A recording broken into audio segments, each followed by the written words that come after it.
मैं सेहरा डाल के शादी के मंडप पे बैठा था, तभी अगल बगल में से आवाजें आने लगी कि मेरी होने वाली बीवी भाग गई है। मेरे बहन के लड़ो दोस्तों ने मुझे 3-4 वाइग्रा खिला दी थी। मैं वैसी फटी में बैठा था, बहन चोत मेरी और फट गई। अब मेरा होने वाला ससुर मेरे बाप से दहेज के पैसे मांगने लगा।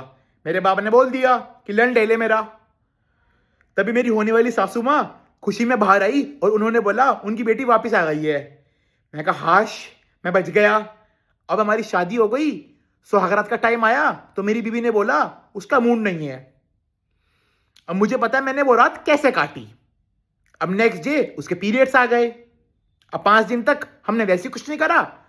उसका नॉर्मल चेकअप होने के लिए गया हुआ था। उसका चेकअप होके आया तो उसे एड्स निकले हैं। अब मेरे बाप ने मेरे ससुर को घर बुला लिया कि तुम्हारी वजह से मेरे बेटे को भी एड्स हो गए। अब मेरा चेकअप होने गया हुआ था तो मेरे को एड्स नहीं हुए।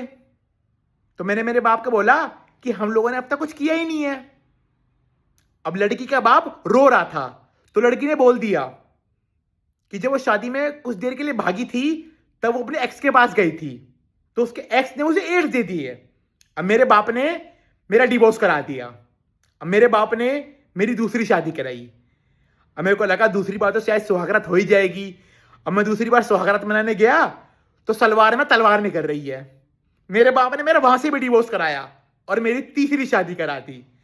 अब तीसरी वाली में मेरी सुहागरात शान से हुई है।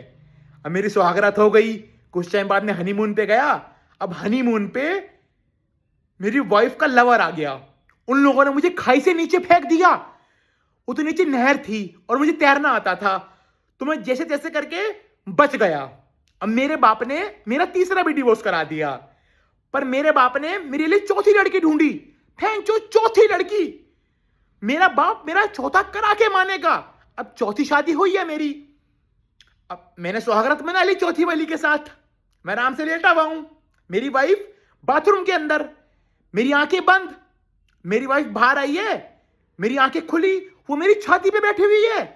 उसके दोनों हाथ में चाकू हैं। उसने मेरी छाती के अंदर चाकू घोका और मेरी नींद खुल गई बहन चौथ।